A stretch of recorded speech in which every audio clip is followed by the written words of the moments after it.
perspectiva de Weber, nas circunstâncias... A filosofia do Hegel tem sido considerada... O conhecimento da língua ao conhecimento. Como Le Breton...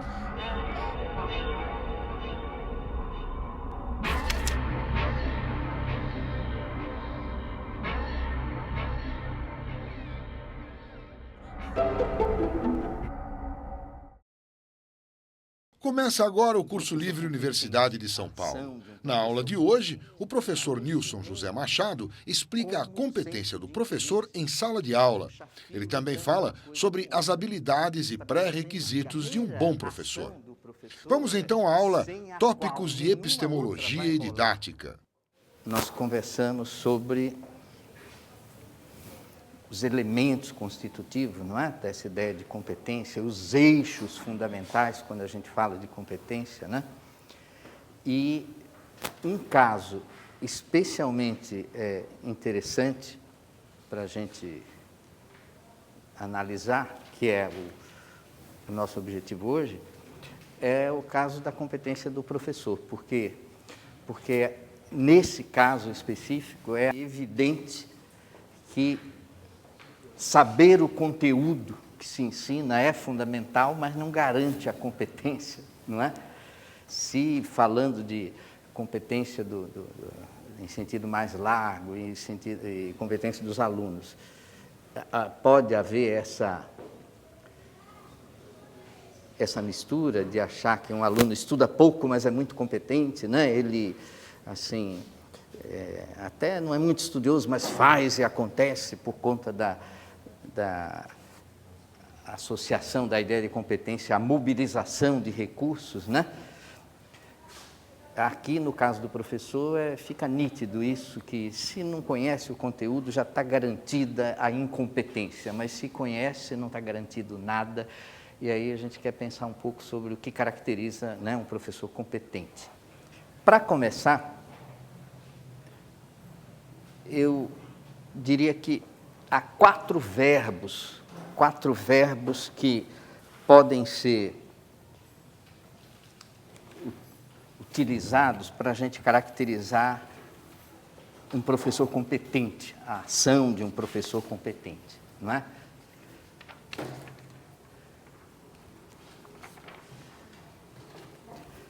Não há ordem ao falar sobre os quatro, são quatro, e particularmente compondo dois pares, a gente vai ver outra vez uma certa polarização, ou dois pares, né, de ações de um professor competente. Mas o primeiro, pelo qual eu vou começar aqui, é o verbo mediar.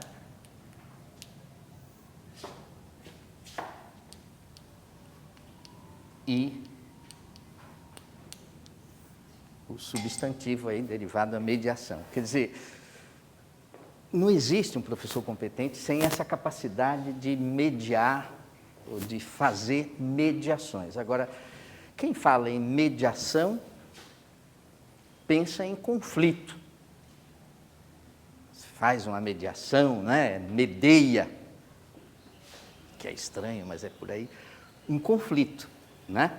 Que tipo de conflito o professor precisa ser bom para começar? É por aí, para fazer essa mediação.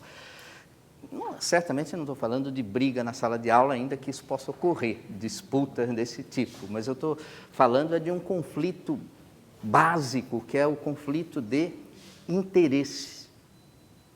O interesse básico, assim, vamos dizer assim, da escola é o currículo, o programa. Então, você chega lá com o seu conteúdo para ensinar, né? Os alunos não estão naturalmente interessados no currículo, no programa, no conteúdo. Mas eles estão interessados em outras coisas, né? Que às vezes não tem nada a ver com o conteúdo. Dizer que a gente não tem alunos interessados na sala de aula é uma meia verdade e uma meia mentira. A gente não tem interessados no programa da gente, mas solta aí, deixa eles para ver como eles se interessam por mil coisas, não é? Então, a primeira ação do professor, sem a qual nenhuma outra vai rolar, é conseguir aproximar esses dois centros, né? Interesse da escola e interesse dos alunos. Interesse da escola traduzido nos programas, foi escrito antes, o programa, né? E o interesse dos alunos que está aí na vida, né, lá fora. Agora, como é que se faz aí essa mediação? Então, esse é o grande desafio, e é aí que vai aparecer o professor competente, não é? A competência do professor. O documento Ensino Médio Inovador, que vocês podem baixar, se desejarem, no site do INEP, um documento sobre o ensino médio, que é do final de 2009, né? Chama a atenção para esse ponto, questão do interesse, e faz uma sugestão que eu acho particularmente adequada, que é a seguinte: para aproximar os interesses aí, não é? 4 estratégias ou 4 fontes, né? 4 motivos para fazer essa aproximação, que eu achei interessante. Uma, assim, se fala muito no universo do trabalho. Quer dizer, o que você ensina na escola, e particularmente no curso superior, isso virou uma praga. A universidade passou a ser caracterizada como uma formação profissional. Isso é uma coisa moderna, né?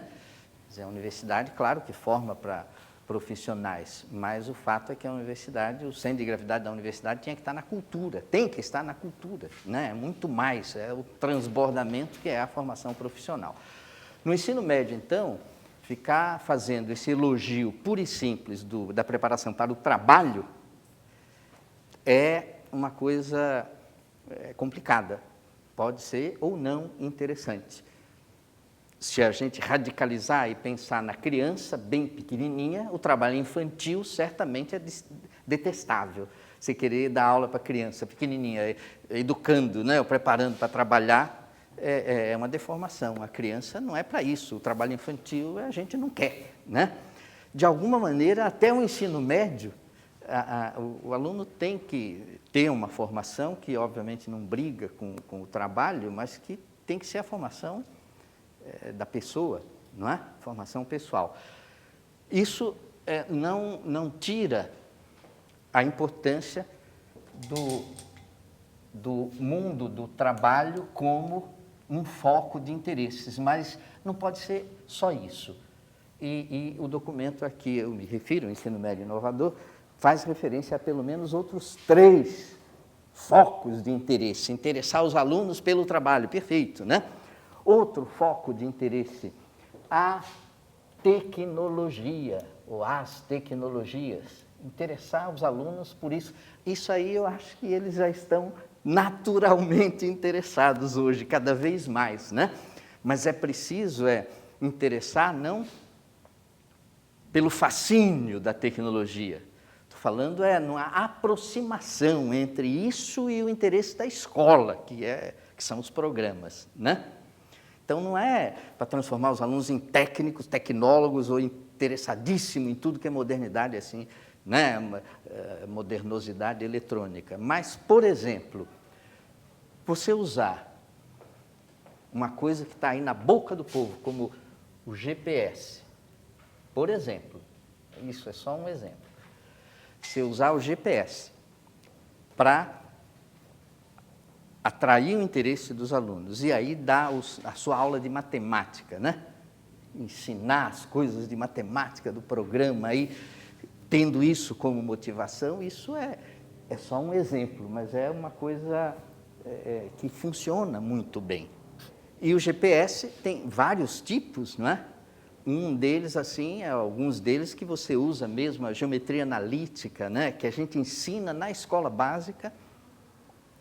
Outros que pegam até uma geometria mesmo, esferas e tudo, né? Sólidos, esferas, assim, e que são coisas fáceis de se explicar na sala de aula.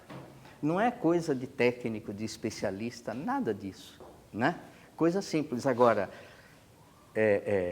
isso é estratégia. O meu interesse, o interesse é o programa, é o conteúdo, mas eu estou vendo formas de aproximar, né? Se for o caso, a gente conversa depois, ou na segunda parte, né, da aula, especificamente sobre esse exemplo. Como é que o Daniel pode contar como é que ele fez lá, o que ele usou de matemática, eu falo alguma coisa, né?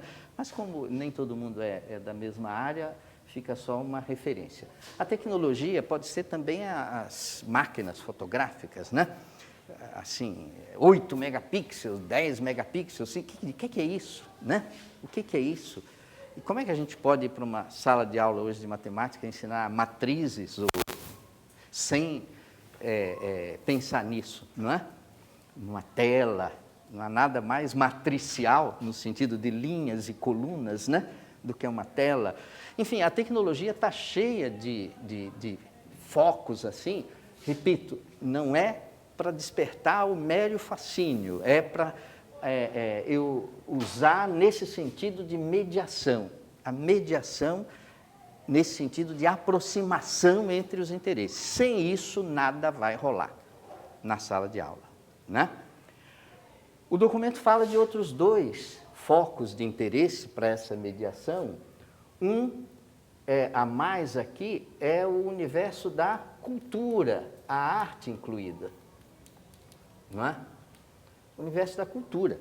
Quer dizer, às vezes, quando há numa escola, uma semana cultural, parece que é para matar a aula, não é? Parece que é para descansar, mas uma atividade como essa pode ser tão interessante assim, do ponto de vista da formação, do ponto de vista do conhecimento, quanto às aulas que a gente dá regularmente. Isso precisa ser visto inserido nesse quadro maior de despertar, de criar o interesse, né?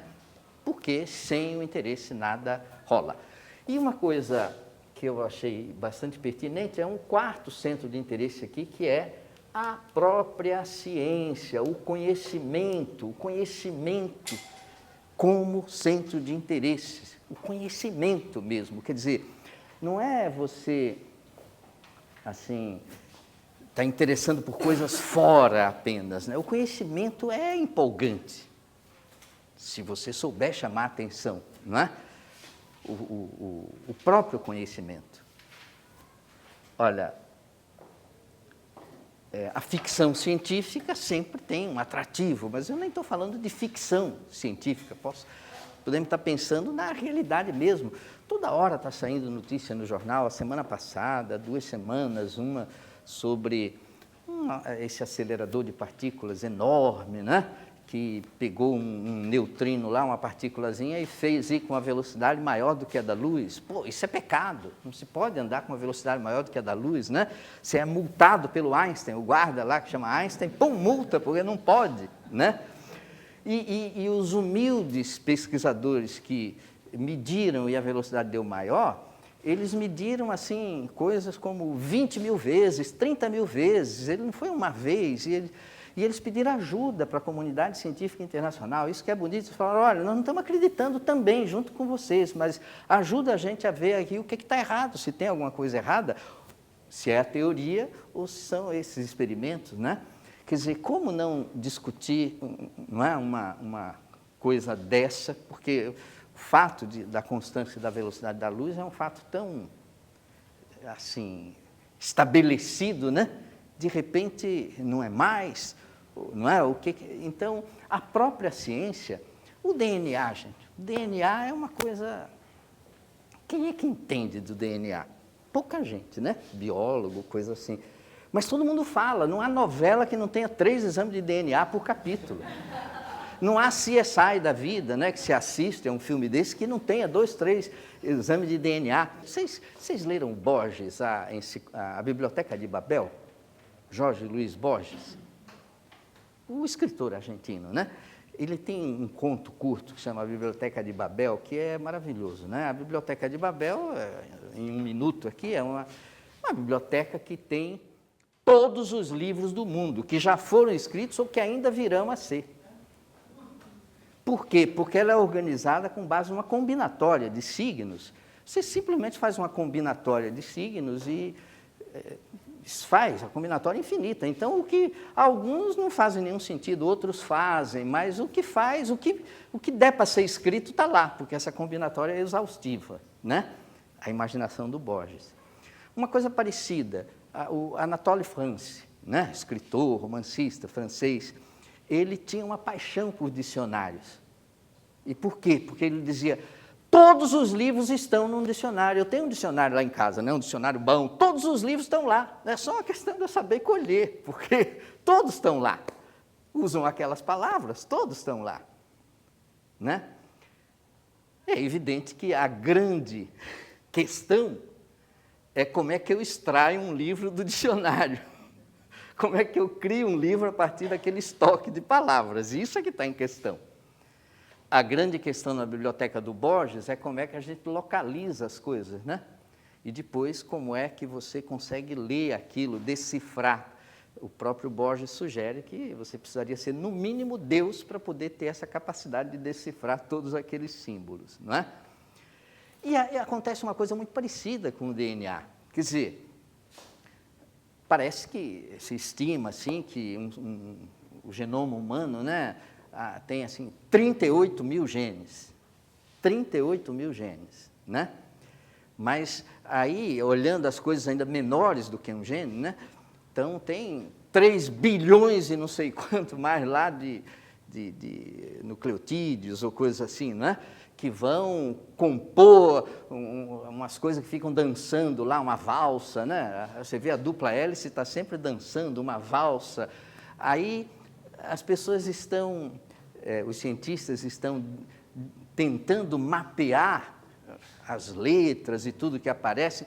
É como se estivessem querendo determinar um dicionário, a partir do qual todos os seres serão feitos, né? Mas o problema é o mesmo, não adianta eu ter um dicionário que eu não vou ter o segredo de fazer livro só porque eu tenho todas as palavras agrupadas num dicionário, não é? E esse furor assim, pelo DNA e esse mapeamento genético é igualmente ilusório, porque eu vou ter assim, uma espécie de dicionário, né? Uma espécie de celeiro. Mas o que eu vou fazer com aquilo? Vai ser automático eu, a partir daquilo ali, fabricar remédio para doença, já prever doença e não sei mais o quê. Não é tão simples assim, como não é tão simples tirar um livro de um dicionário, né? Como não era simples achar um texto na biblioteca de Babel. Bom, mediar é um verbo. Então, criar um interesse, estratégias para criar um interesse são múltiplas, recursos assim, de recorrer ao universo do trabalho tem sido reiteradamente feito através da história da educação. Isso já foi obrigatório o ensino médio ser obrigatoriamente profissionalizante, né? A gente viveu isso na década de 70, vocês não eram nascidos, mas isso era lei. Então, os cursos eram cursos pseudo-profissionalizantes, não é? Mas todo mundo tinha que sair do ensino médio, né? Com um diploma profissionalizante. Ainda hoje há um exagero nessa interpretação assim, do que é formar para o trabalho, né? E muitas vezes se contrapõe uma formação geral, densa, para uma formação para o trabalho, né? E não há contraposição, não há oposição nisso, né? Diz, não, a formação para o mercado é uma droga, tem que formar a pessoa, né? Enfim, o mercado não é burro, simplesmente assim, de dizer o mercado não entende nada e a pessoa que é boa para o mercado é uma pessoa tapada, que só conhece uma coisinha. Não vai se dar bem, né? Então, é importante como uma dimensão. Agora, o mundo do trabalho está cheio de tecnologias, não é? A aproximação aqui é natural. Só que a gente está vivendo a tecnologia hoje em muitos âmbitos que não do trabalho, né? Hoje, vivendo... Então, a tecnologia como um centro de interesse, eu não preciso ser um trabalhador que usa a tecnologia, né? Na vida, esse universo da arte, da cultura é absolutamente fundamental. Não dá para pensar em termos de duas culturas, uma cultura científica e uma cultura né, em sentido tradicional, e o fascínio da ciência, quer dizer, tem que ser explorado assim como estratégia de marketing, tanto quanto o fascínio das tecnologias, né? Quer dizer, a tecnologia é fascinante? É, mas o fascínio é coisa de neófito. Daqui a pouco você ultrapassa esse fascínio e tem uma apreciação crítica. E a ciência também, essa história do ficar endeusando a ciência é coisa de neófito, é coisa de quem, em geral, conhece pouco, né? Porque quem realmente conhece sabe os limites da ciência, mas é preciso explorar. Bom, um outro verbo associado a um professor competente, né? Mediar, né? É tecer. Um professor competente tece o tempo todo. Tece, tece, tece. Tece é puxar fios. Puxar fio ligando uma coisa com outra. Estabelecendo ligações assim entre coisas que parece que não tem nada a ver, né? E, sobretudo, estabelecendo relações entre coisas assim intraescolares e extraescolares, ó, dentro da escola e fora da escola, né? Eu, faço uma relação entre o que está dentro e o que está fora, uma relação absolutamente insuspeitada, né? Pronto, eu consigo chamar atenção, consigo construir, não é, o significado das coisas que estou trabalhando na escola. Então, o professor é um grande tecelão. Puxar fios e ligando coisas, isso é o tempo todo, né? Eu quero ir para a sala de aula ensinar minha matemáticazinha, assim, ensinar logaritmos. Vou para a minha sala de aula ensinar logaritmos. E aí eu falo de terremoto, a escala Richter, aquilo é logaritmo, né? Aquilo é o significado mesmo dos logaritmos, né? A escala Richter, né? Logaritmo é uma palavra feia, palavrão que a gente nem precisa falar, mas é uma ideia fantástica do final do século XVI, início do século XVII, finalzinho do XVI. E qual é a ideia fantástica que eu tenho que fazer ligação com um monte de coisa, né? A ideia fantástica dos logaritmos qual é? É assim, você pegar um número feio, grande demais ou pequeno demais, porque a gente se perde. Número que eu conto nas mãos, ninguém se perde, né? Número pequeno, todo mundo vai bem, intui, até bicho, corvo, né? Conta, há experiências interessantes, né, com animais, pássaros e tudo, que sabem contar. Não, como é que descobriram isso? Perguntaram para ele? Não, é assim, um corvo, né, por exemplo, fizeram assim, tem uma casinha, né? Aí o corvo está lá, aí chega uma pessoa, entra, o corvo voa, né? Aí entra outra pessoa, daqui a pouco aí sai uma, sai outra, né? E ele não volta enquanto tem uma pessoa lá dentro. Mas quando ele vê que saiu todo mundo, ele sente que saiu, nesse sentido de número pequeno, né? Até 3 índio, todo mundo contava, né? Até na história dos sistemas de numeração, em francês, por exemplo, 3 e muitos é a mesma coisa, né? Très e trois, não é? E na contagem assim, 1, 2, 3, muitos, né? Então, contagem com pequenos números, todo mundo é bom, até bicho. Agora, quando o número fica grande demais, a gente se perde. Qual foi a grande sacada dos logaritmos? É pegar um número grande demais, 87.348, pegar um número feio, grande demais ou pequeno demais, tanto faz, né? E transformar num número pequeno, por meio dessa estratégia. Esse número daqui eu escrevo, é 10 elevado a quanto? Isso aqui é 10 elevado a quanto? Ora, isso aqui está entre 10 mil e 100 mil, não está? Está entre 10 mil e 100 mil. Tá certo? 10.000 é 10 elevado à quarta. 100.000 é 10 elevado à quinta. Esse número daqui certamente é 10 elevado a x, onde o x é um número que está entre 4 e 5. Com paciência, eu descubro que número é esse. É um número quebrado, vai ser 4, um pouquinho. Tá certo?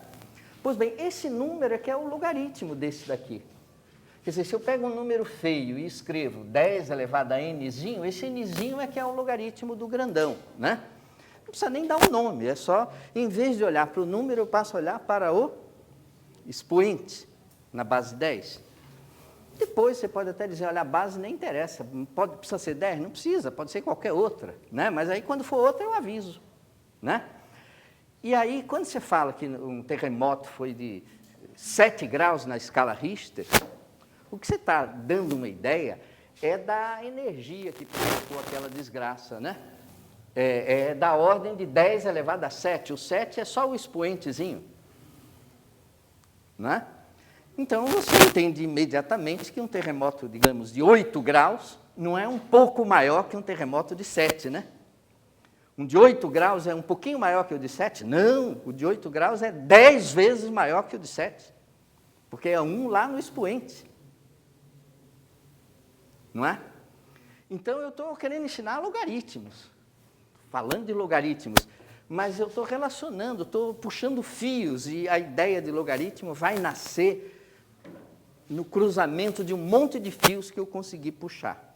Assim também para número muito pequeno, como esse que está aqui na garrafinha de água.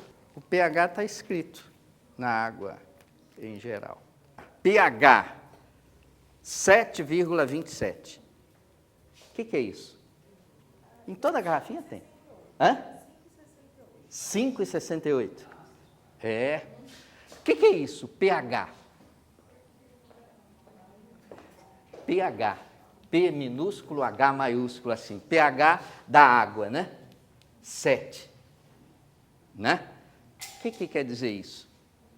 Isso se eu for explicar, eu vou falar mais uma relação entre logaritmo, um tema intraescolar, vou puxar um fio e ligar com a água aí que a gente bebe, né? Aí é um exemplo de um número muito pequeno, não muito grande, mas muito pequeno, que a gente esquece do número e olha só para o expoente. Isso é um expoente também, não é? A história aí é assim, né? Porque a água, H2O, na verdade, a água mais purinha, mais bonitinha aí, né? Tem o hidrogênio e o OH dissociado, assim, tem molécula quebrada, assim, quebrada com um cátion, né? O hidrogênio e o OH separadinho, né? A melhor água, mais bonitinha daí é do Daniel, todas elas têm. Agora, tem quantos quebradinhos assim? Pouco, bem pouquinho, mas tem, né? E quanto mais um líquido tem esse treco aqui, esse OH mais solto, maior é a sensação de acidez. Tem a ver com a corrente elétrica, maior é a sensação de acidez, né? Então, a gente mede na água a quantidade de hidrogênio que está solto, né? Mede isso, para ver se ácida, né? mais menos. E é assim, o pH, na verdade, é potencial hidrogeniônico, power of hydrogen, né? É justamente uma medida dessa quantidade assim, de hidrogênio. Agora, o que se sabe é que na água, né? Água, não é? Existe 1 ion-grama desse H+, 1 ion-grama desse H+, solto, liberadozinho, quebrado, né? Para cada 10 a 7 litros. É pouco pra caramba, né? 1 ion-grama do H+ solto para cada 10 a 7 litros. Uma caixa d'água, gente, uma caixa d'água tem 1.000 litros. Falar em 10 a 7 litros é falar em 10.000 caixas d'água. Então, em 10.000 caixas d'água tem 1 H+ soltinho. Tá certo? Agora, isso é o padrão, a água.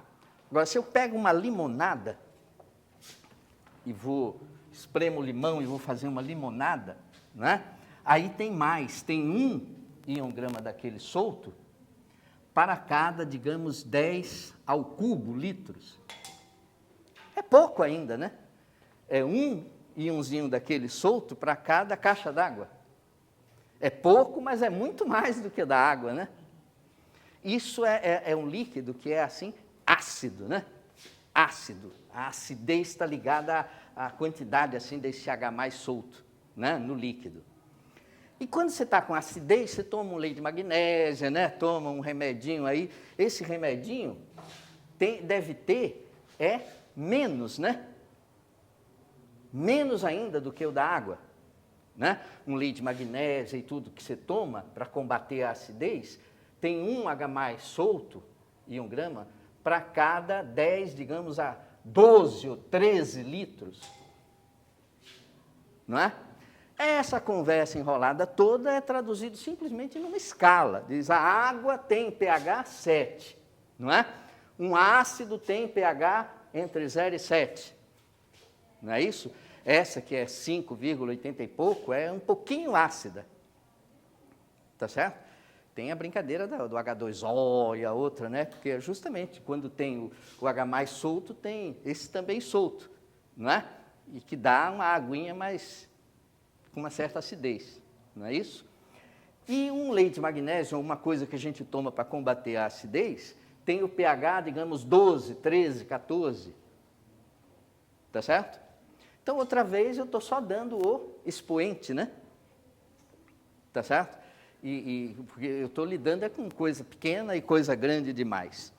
Essa ideia, quer dizer, no século XVII, de representar um número feio por uma potência de 10, essa ideia é muito fecunda. Só que no século XVII ela só é usada para quê? Porque essa história de pH, de escala Richter, tudo isso é moderno, século XX. Então, essa ideia de representar um número feio por uma potência de 10, no século XVII é usada para simplificar cálculo. Não tinha tecnologia, não tinha calculadora, não tinha nada disso. Então, você queria multiplicar 2 números feios, você tinha um número A horrível, outro número B horrível, grandão, por exemplo, né? Aí você escrevia o A como 10 elevado a Azinho, o B como 10 elevado a Bzinho. E daí como é que eu multiplico, por exemplo, A por B? É só manter a base A e somar os expoentes, não é? Então, multiplicar 2 números feios ficava mais simples, ficava só assim, somar 2 números, né? Então, os logaritmos foram uma maravilha do século XVII, né? O primeiro software que foi inventado sem ter computador, né? O primeiro software foi uma tábua de logaritmos, né? Era uma tábua que aquele povo lá ficava fazendo as contas e tabelando para cada número, dava um número, não é? E o nzinho. Aqui o número feio, 87.348, né? Aqui o logaritmo, que era 4,7, né? Para cada número, o seu logaritmo, né? Claro que não pode ir de 1 em 1, então tem as estratégias aí. Se você faz os números de 1 a 1000, você tem todos os números com a aproximação de 2 casas decimais, não é? Então tem as estratégias que não interessa discutir aqui, mas o fato é que se produziam as tábuas de logaritmo e as pessoas compravam as tábuas e quem queria fazer conta usava logaritmo para simplificar as contas, não é? Há uns 8, 10 anos, a editora FTD publicou, é dos irmãos Marista, né, a FTD, publicou uma edição facsímile, cópia, né, de uma tábua de logaritmos, ó, antiga, distribuiu de brinde para os professores, né, chamando a atenção para esse fato de que uma tábua de logaritmo era o máximo, né. Agora, hoje, você vai para uma sala de aula ensinar logaritmos e vai falar de simplificar cálculo, não dá, né, gente? Não dá. Aí os alunos vão ficar com pena de você, né? Vão dizer, ô, coitado desse velho, né? Ele é do século XVII, né? No intervalo, eles vão fazer uma vaquinha, comprar uma calculadora e dar para você, uma calculadora científica que custa R$5, aí ele compra e dá para você, né? E vão ficar com pena de você. Mas justamente a ideia mesmo, ela ganhou outras vidas, não é? na escala Richter, que é a mesma coisa, pegar um número feio e expressar como uma potência de 10, né? No pH, decibel, som. Tudo isso, por exemplo, os sons que a gente é capaz de ouvir variam assim de uma frequência, né, baixinha a uma frequência enorme, dá assim, sabe, uma distância enorme, se for olhar essas frequências. Ninguém consegue administrar isso, aí se escreve como? Na base do 10 elevado a tanto, tá certo? 10 elevado a tanto, nas frequências, e aí o expoente é que é o bel, tantos béis, né? Aí é a intensidade sonora, né? O Bell é o nome daquele cientista lá, o Graham Bell, mas o Bell acabou sendo uma unidade muito grande na prática para as coisas ordinárias, aí dividiram por 10 e criaram o quê? O decibel. Mas o Bell, o decibel, é um logaritmo também, né? Não precisa falar o nome, é um expoente, tá certo? Enfim, estabelecer relações entre o conteúdo intraescolar e o extraescolar é chave para construir o significado de qualquer coisa. O significado a gente constrói por meio de relações que a gente estabelece entre essa coisa e o resto do mundo, né? E o professor é um tecelão, está tecendo sua redinha o tempo inteiro. A história é sempre interessante na construção do significado, né? A história é fundamental, não é à toa, é por quê? Porque os significados, eles mudam, não é? E é na história que você busca o significado das mudanças, ou o significado das mudanças de significado. Porque as coisas não mudam à toa, mudam e tem um significado a mudança, né? Então, estudar história é até para ver que o logaritmo no século XVII é uma coisa, e hoje, né, o significado para a gente está associado a outras coisas, você precisa estudar a história, precisa ver lá na história como é que surge. Então, a história é sempre importante. Bom, então esse é um segundo verbo e esse tecer é fundamental, é um recurso fundamental, né? Tecer é buscar relações, assim, estabelecer relações. Um terceiro verbo associado à ação do professor, e nós vamos colocar todos aí e depois continuar a conversar sobre eles, né? Não é? Vamos voltar ao tecer, ao mediar, inclusive para estabelecer relações entre os verbos. Mas um terceiro verbo fundamental é mapear.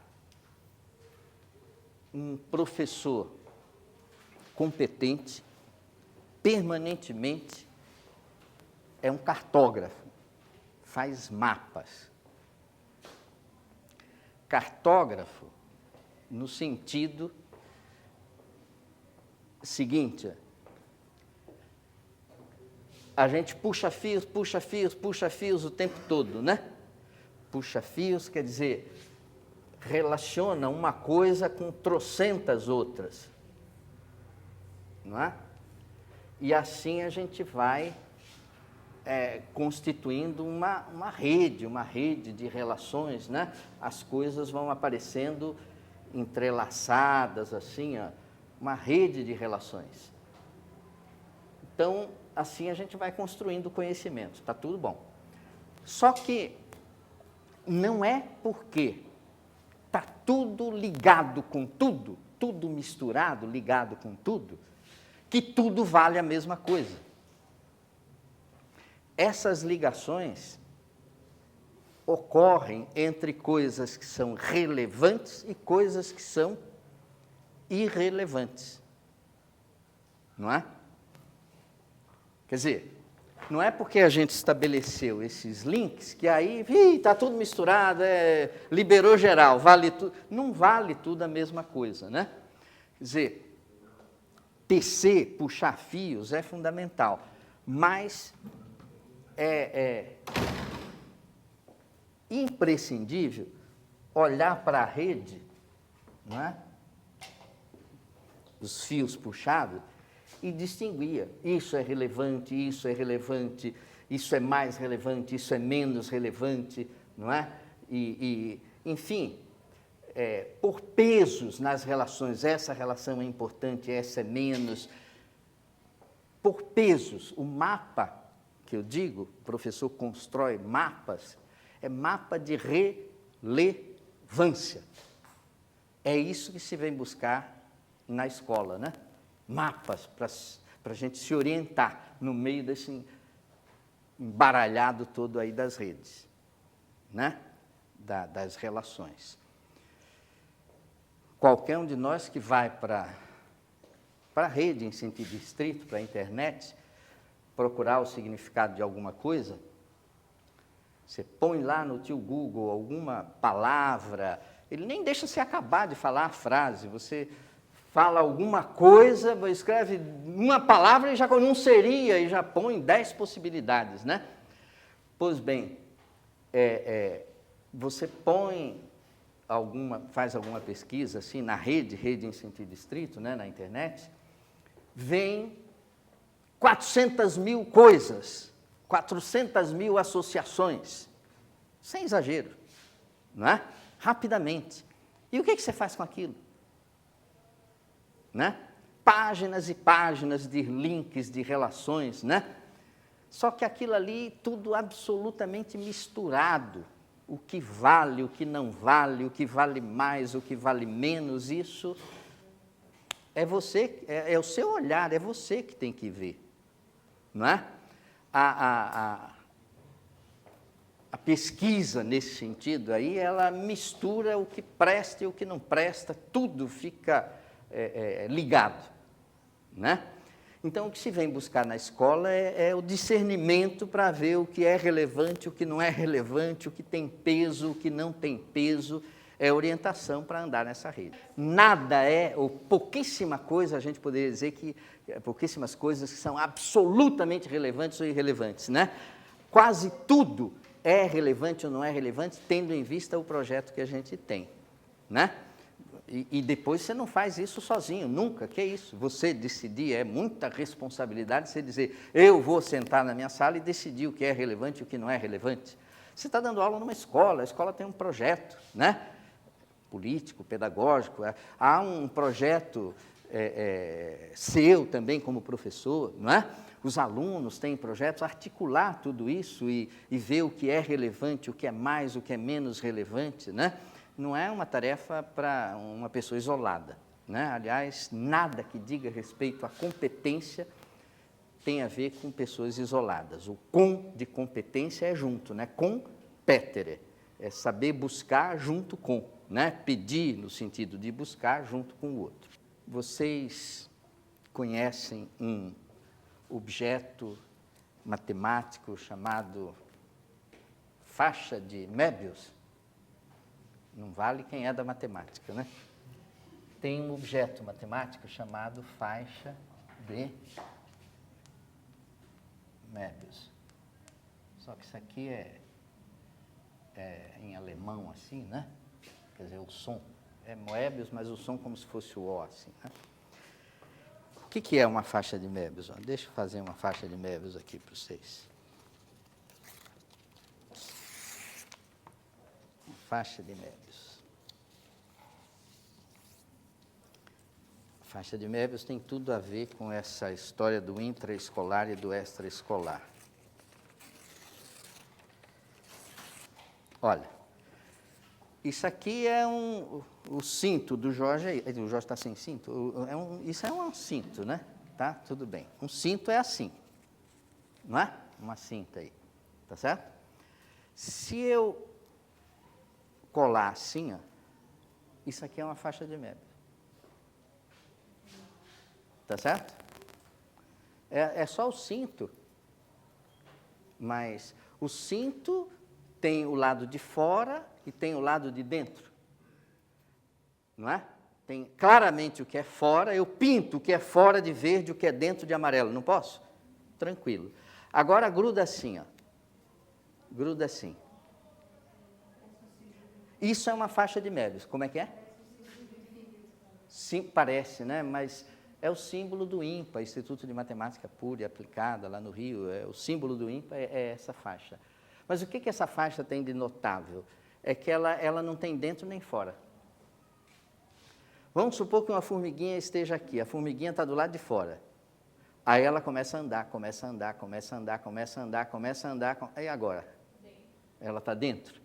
Vamos supor que eu queira pintar um lado dessa faixa de verde e outro de amarelo. Aí eu vou começar aqui de verde, verde, verde, verde, verde, verde, verde, verde. Vou pintar tudo. Tem um lado só essa coisa. Não é? Pode ver que eu andando sempre no mesmo sentido, direitinho, ó, daqui a pouco eu estou embaixo. Então não tem como pintar um lado de uma cor, outro lado de outra, só tem um lado. Isso é uma faixa de Möbius, não é? Cada vez mais a rede, assim, quer dizer, ali é uma faixa de Möbius, no sentido de que não tem dentro nem fora. Você não está na escola de fora construindo a rede de significados do aluno. Imagina, né? Você está na rede do aluno. Ele tem relações com você, você tem com ele, não é? Não existe assim o conhecimento que é o dele e o que é o seu, né? Então, cada vez mais essa ideia de dentro e fora, ela fica misturada, né? Na próxima aula de tópicos de epistemologia e didática, o professor Nilson Machado continua a explicação sobre a competência do professor e suas habilidades.